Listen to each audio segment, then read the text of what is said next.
सत श्री अकाल, नमस्कार, आदाब। पंजाबी रेडियो और पंजाबी टीवी यूएसए देख और सुन रहे सभी साथियों का स्वागत है इस समय के विशेष program beyond the headlines with Mandeep Punia में। हर रोज की तरह प्रोग्राम में साथ होता है सीनियर पत्रकार मनदीप पूनिया जी का और देश विदेश के साथ जुड़ी हुई अहम खबरों पर होती है बातचीत।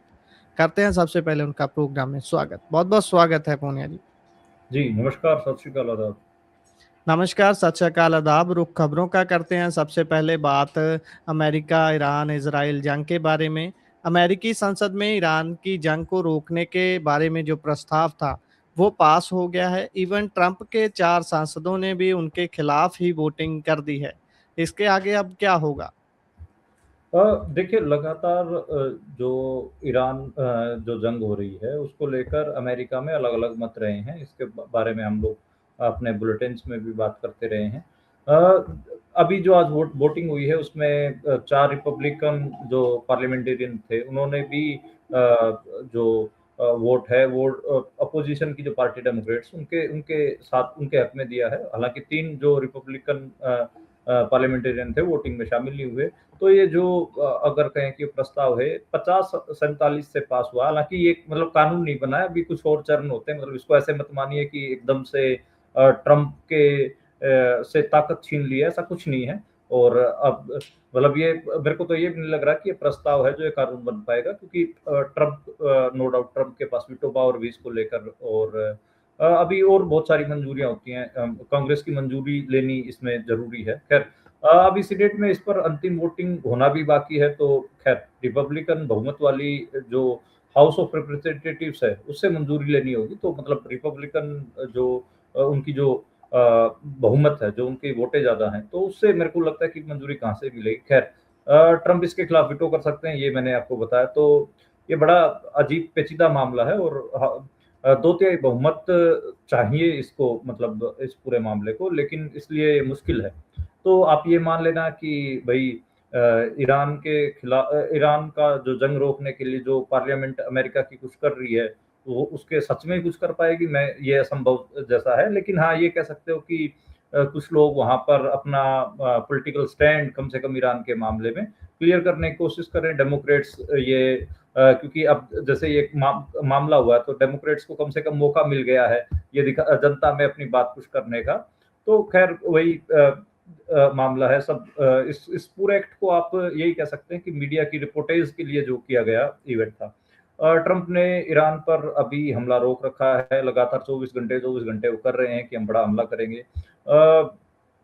ईरान के पास जो स्ट्रेट ऑफ हॉर्मुज़ पर जो कंट्रोल है, जो माइन्स उन्होंने बचा रखी हैं, वो उनकी जो स्ट्रैटेजी है, वो काफ़ी उसको हेल्प कर रही है। पर्शियन गल्फ स्ट्रेट अथॉरिटी पीजीएसए नाम की एक संस्था भी बनाई है और उसी से ही अब स्ट्रेट ऑफ हॉर्मुज़ से गुजरने वाले जहाज़ों को अ, मैं कहूँगा कि अनुमति जो लेना, जो परमिशन है, वो बहुत अनिवार्य कर दी है। मतलब पहले क्या था कि बहुत सारी चीज़ें ट्राई हो रही थी, अब इसमें ट्राई वाला गेम तो खत्म कर दिया है। ख़ैर, ईरान ने बिना परमिशन गुज़रना वहाँ पर इल्लीगल माना है, ठीक है? तो वो जो अथॉरिटी बनाई है पर्शियन गल्फ स्ट्रेट अथॉरिटी, तो कहीं न कहीं स्ट्रेट ऑफ हॉर्मुज़ पर ये दिखाने की कोशिश कर रहा है कि ईरान इसके ऊपर हमारा पूरा कंट्रोल है।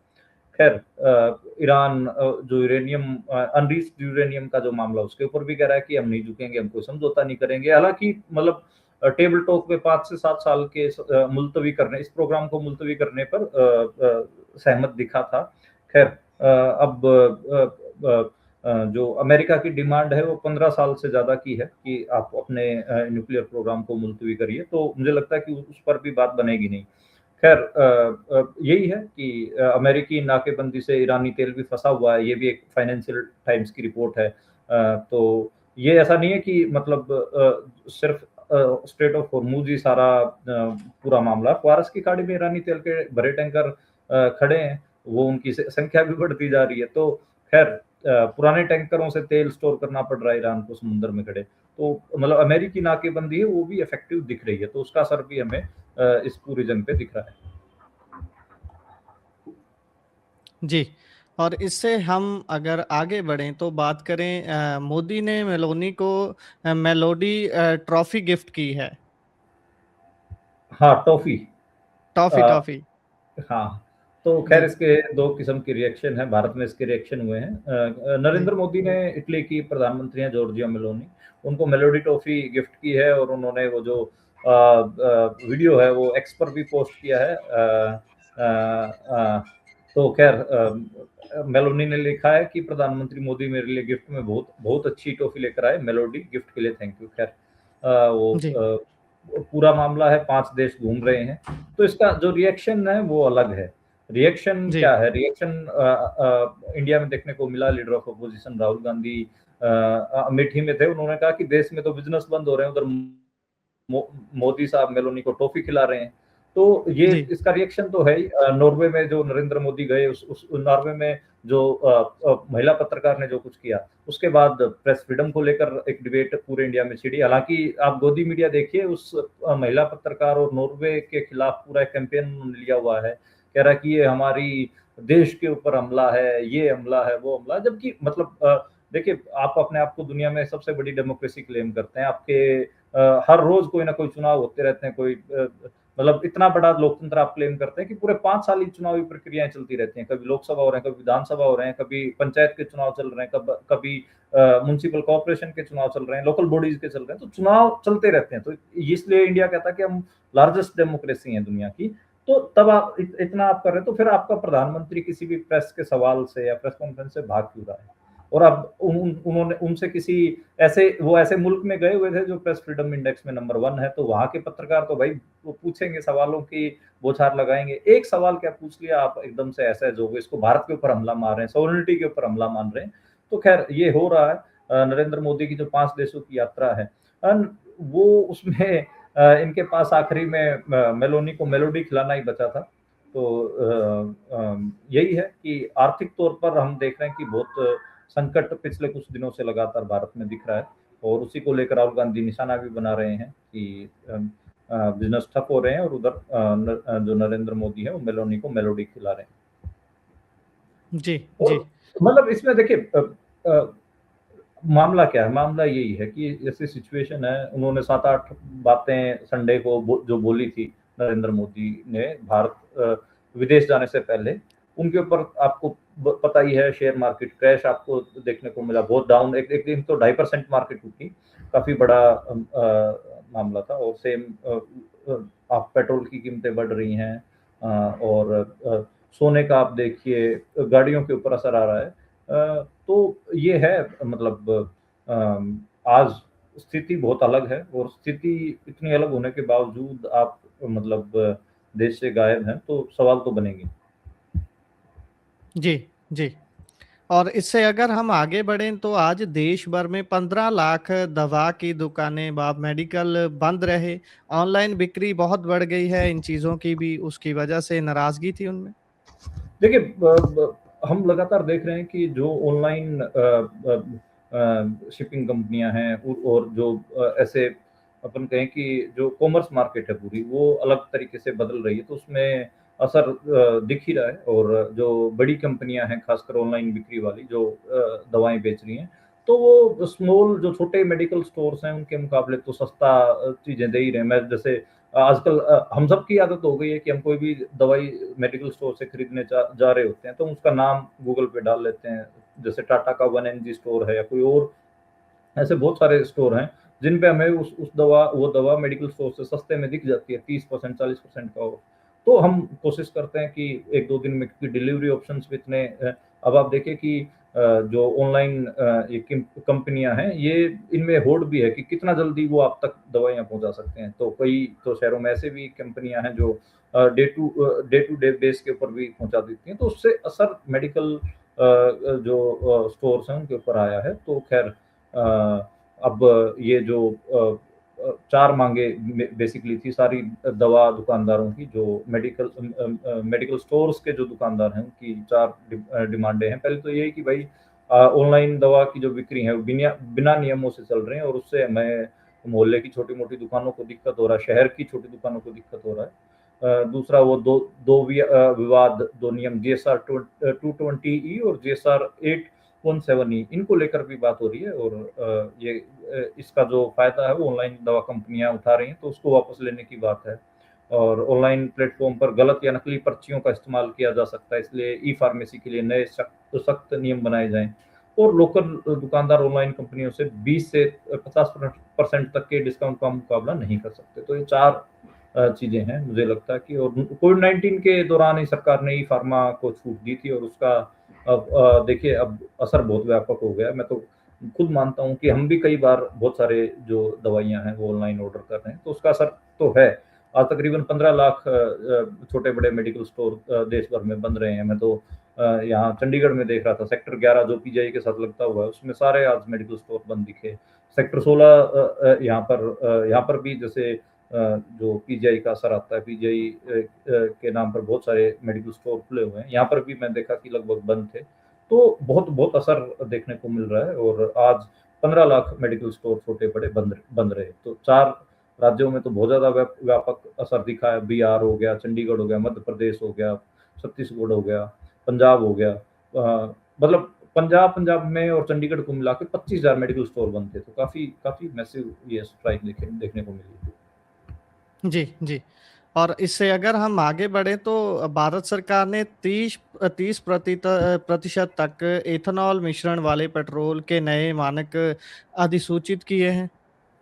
हाँ, ई-20 आपने और हमने खूब सुना होगा कि हमारी पेट्रोल की गाड़ियों के लिए ई-20 तेल मिल रहा है। अब सरकार चाह रही है कि उसको 30% तक जाए। इसका ई-20 का मतलब क्या था कि पेट्रोल में 20% एथेनॉल की मिलावट। अब इसको वो कह रहे हैं कि हम 30% एथेनॉल मिक्स करके ये हम इस टारगेट तक हमें पहुँचना है और इसको हम बढ़ावा देना चाहते हैं। ख़ैर अब इसमें ईंधन की गुणवत्ता को लेकर जो पुराने जो गाड़ियाँ हैं, उनके इंजन के ऊपर जो असर पड़े, उनको लेकर बहुत सारी चिंताएँ हैं। मैं मतलब बहुत अपने ऐसे दोस्तों को जानता हूँ जिनके पास 2020 से पहले की 2022 से पहले की जो पेट्रोल गाड़ियाँ हैं, उनमें ई-20 पेट्रोल से दिक्कतें आ रही हैं। खुद मैं ऑटो जर्नलिस्ट रहा हूँ तो गुरप्रीत मैं भी जैसे एक स्विफ्ट कार होती है सुजुकी की, उसका सबसे रिलायबल इंजन माना जाता है। दुनिया भर में उसके इंजन की कसमें खाई जाती हैं। 1.2 लीटर का उसका इंजन होता है पेट्रोल का। अब उसमें मैं देख रहा हूँ कि 2020 से पहले की जो स्विफ्ट है, उसमें जो ई-20 पेट्रोल डल रहा है, उससे माइलेज में बहुत मतलब बहुत गिरावट आई है और उसके बहुत सारी जगह पे इंजन्स में भी दिक्कत आ रही है। मतलब स्विफ्ट को मैं एग्ज़ाम्पल के तौर पर इसलिए ले रहा हूँ क्योंकि इसको माइलेज किंग ऑफ इंडिया कहा जाता है। ये कहा जाता है कि स्विफ्ट से ज़्यादा माइलेज कोई गाड़ी नहीं दे सकती। सच्चाई भी है। मतलब मैं 25-25, 26-26 की माइलेज लेता रहा हूँ स्विफ्ट से, पेट्रोल स्विफ्ट से मैं। डीज़ल वाली तो 30-30 तक दे देती थी। तो अब मैं देख रहा हूँ कि वो जो लोग पेट्रोल स्विफ्ट 2020 से पहले की चला रहे हैं, वो रिपोर्ट कर रहे हैं कि हमें 17, 18, 16 ये माइलेज मिल रही है। अगर हम थोड़ा एग्रेसिव चला ले रहे हैं, तो वो 15 से नीचे भी ड्रॉप हो जा रही है। सिटी में खासकर वो ड्रॉप दिख रहा है। दूसरा ये कि इंजनों में दिक्कतें आ रही हैं और जो बहुत रिलायबल इंजन नहीं थे और छोटे इंजन थे, टर्बोचार्ज उनको बनाया गया ताकि ताकत क्षमता उनकी बढ़े। जैसे फ़ॉक्सवैगन ग्रुप इस्तेमाल करता है, स्कोडा इस्तेमाल करता है 1 लीटर टीएसआई इंजन, तो टर्बोचार्ज है। 2022 से पहले के उनमें आपको दिक्कत आ रही है, तो स्कोडा और फ़ॉक्सवैगन में जाएँगे तो वो कहते हैं कि आप कोशिश करिए कि हाई परफॉर्मेंस पेट्रोल भरवाइए, जो कि महँगा मिल रहा है खैर। Same with this Renault, Nissan उनका भी 1 लीटर का इंजन है, वो काफ़ी मतलब उस इंजन के साथ दिक्कतें आ रही हैं। तो गाड़ियों के इंजनों में तो दिक्कत आएँगी और मतलब आपने एकदम से आपकी जो 2022 से पहले की पेट्रोल गाड़ियाँ हैं, उनको मरने के लिए छोड़ दिया, ई-20 पेट्रोल के साथ ही। अब दिक्कत ये है कि आप ये इसको ई-30 करना चाह रहे हैं, तो ऑलरेडी 2022 के बाद जिन ऑटोमोबाइल कंपनियों ने अपने इंजन्स को ई-20 कंप्लायंट किया, ये कहा कि हम ठीक है कि हम सरकार की बात मानते हैं, हम इन इंजनों को करते हैं। नई गाड़ियाँ लोगों ने खरीदी भी बहुत आपको देखने को मिलेगा कि 2023-24 में 25 में ऑटो सेक्टर में बूम दिखेगा। हालाँकि इस साल गाड़ियाँ नहीं बिक रही हैं, ये भी एक कहानी है।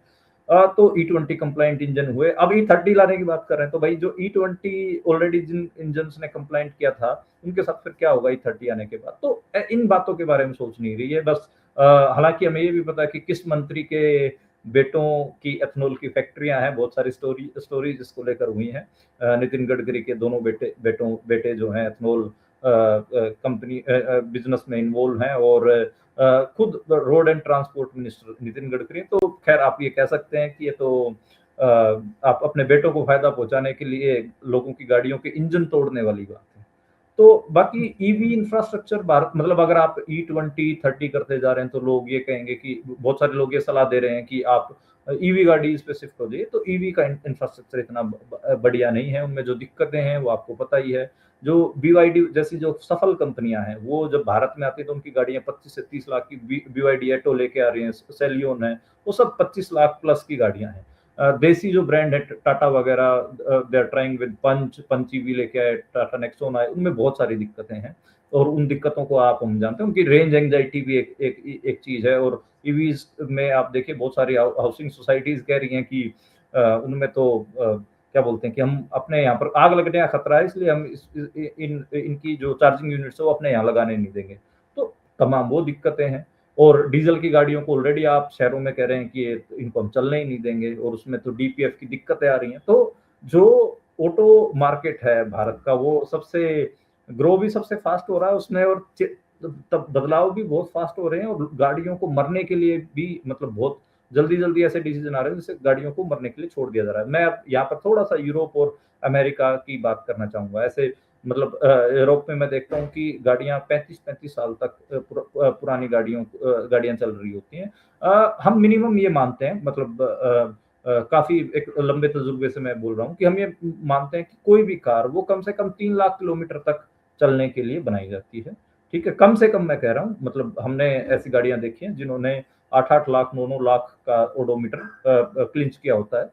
तो आप गाड़ी को 10 साल में ही, मतलब क्योंकि डीजल गाड़ियों के लिए तो नियम ले आए हैं दिल्ली जी, एनसीआर, हरियाणा में, चंडीगढ़ में, कि आप 10 साल तक ही गाड़ी को पास कर रहे हैं, तो उसका असर एक व्यापक हमें देखने को मिल रहा है। और उसी असर के कारण मतलब मुझे लगता है कि भारत के इतने बड़े क्योंकि मिडिल क्लास, हालांकि ठीक से मिडिल क्लास भी नहीं है जो लोग गाड़ियां लेते हैं, खासकर पेट्रोल की छोटी गाड़ियां।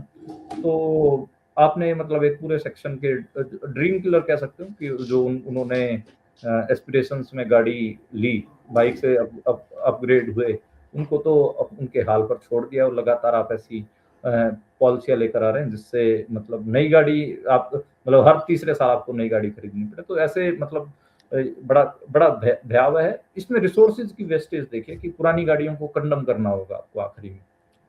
तो जी, आप कितने उसमें नेचुरल रिसोर्स लगते हैं, कितनी चीजें लगती हैं, तो आप एकदम से सारी चीजों को मतलब बात सस्टेनेबल डेवलपमेंट अच्छा लगता है सुनने में, जी, लेकिन अब पॉलिसीज ऐसी हैं कि आप अपने ही घर में अच्छी भली पूरी गाड़ियों को स्क्रैप बनने के लिए मजबूर कर देते हो। इनोवा जैसी गाड़ियां हैं, टोयोटा इटियोस जैसी गाड़ियां हैं, स्कॉर्पियो है इन द से, और ऐसी गाड़ियां बहुत सारी हैं, स्विफ्ट हैं। ये इतनी हाईली रिलायबल गाड़ियां हैं, इनमें इतनी अच्छी टेक्नोलॉजी इस्तेमाल हुई है, लेकिन आप इनको भी कबाड़ा बनने से मतलब रोक नहीं पा रहे हैं, क्योंकि पॉलिसीज ऐसी हैं। तो खैर E30 का जो डर है वो भारतीय जो कार पसंद लोग हैं या फिर कार से चलने वाले लोग हैं उनमें बैठा हुआ है, और अब इस डर तो लग ही रहा है।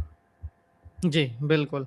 और इससे अगर हम आगे बढ़ें तो आज रामपाल से मिली हैं नवजोत कौर सिद्धू और बोली कि आपसे मैं तो जेल में मिलने आने वाली थी, लेकिन भगवान ने मेरी सुन ली, आपको बाहर भेज दिया। ये चल क्या रहा है?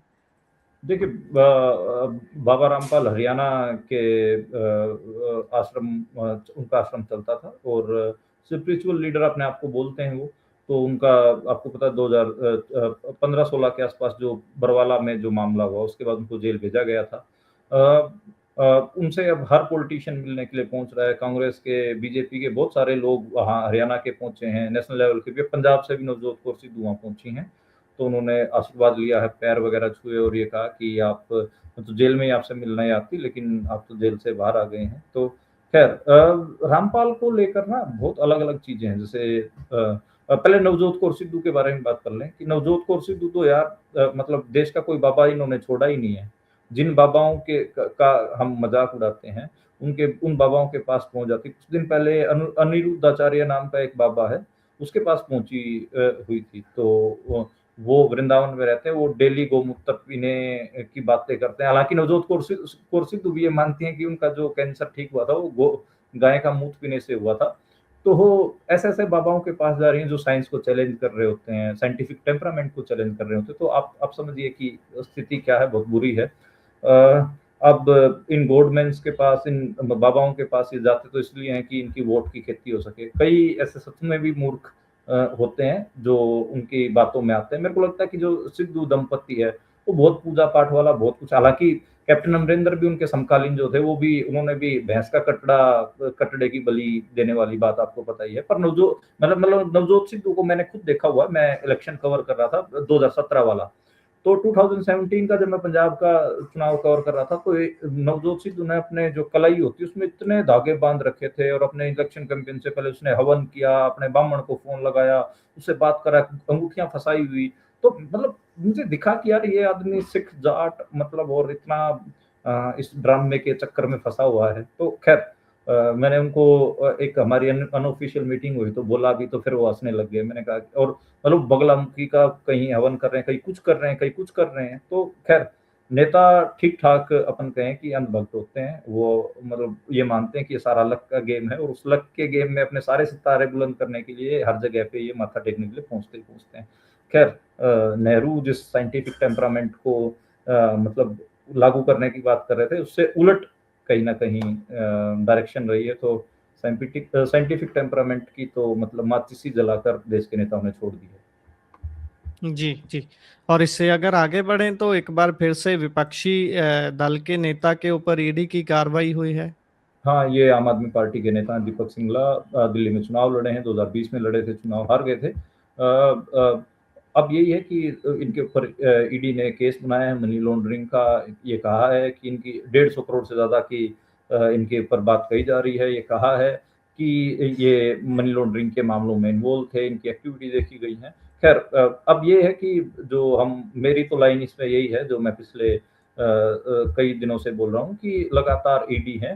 अब दिल्ली, पंजाब के बीच में जो बानिये, अरोड़ा, खत्री इस किस्म के जो एलीट जो समुदाय हैं, उनको टारगेट कर रही है। एक तो मतलब खुद आम आदमी पार्टी वाले भी ये बात मान रहे हैं। मेरी बात हुई थी आम आदमी पार्टी की टॉप लीडरशिप से, तो वो कह रहे थे कि हमें उनको लग रहा है कि हम इनका जो ड्राई कैश है, जो कैश सर्कुलेशन वाली जो चीज़ें हैं, पाइपलाइन से उनको बंद कर देंगे तो पंजाब में चुनाव नहीं लड़ पाएँगे। लेकिन हमारा कोई ऐसा नहीं है कि हम इन्हीं के सिर पे ही चुनाव लड़ते हों। मतलब एक जो नेता थे आम आदमी पार्टी के, उनको इंटरेस्टिंग बात कही। कह रहे कि देख अरविंद केजरीवाल है नॉर्थ इंडिया का बानिया, ठीक है? बानिया कम्युनिटी है, अरोड़ा खत्री कम्युनिटी है, वो उनको मानती है लीडर के तौर पे और किसी 2, 4, 10, 15, 20 बानियों के ऊपर कार्रवाई करने से उनका जो पार्टी चल रही है वो बंद नहीं होगा, ठीक है? उनको कहीं न कहीं वो बोले उन्होंने कहा कि एलीट बानिया उनके पास आज भी आते हैं, वो ये बोलते हैं कि देखो हम खुल के तो नहीं कर सकते आपको सपोर्ट लेकिन हाँ, इतना ज़रूर है कि हम आपको पहुँचवा देंगे और किसी न किसी रास्ते से चीज़ें होती रहती हैं।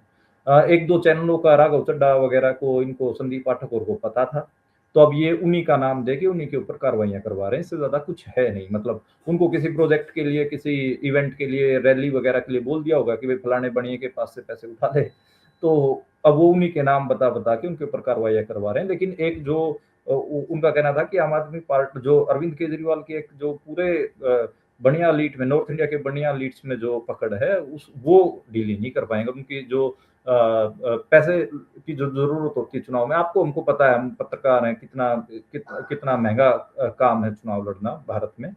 तो खैर तो वो कह रहे हैं कि उसको नहीं वो रोक पाएँगे।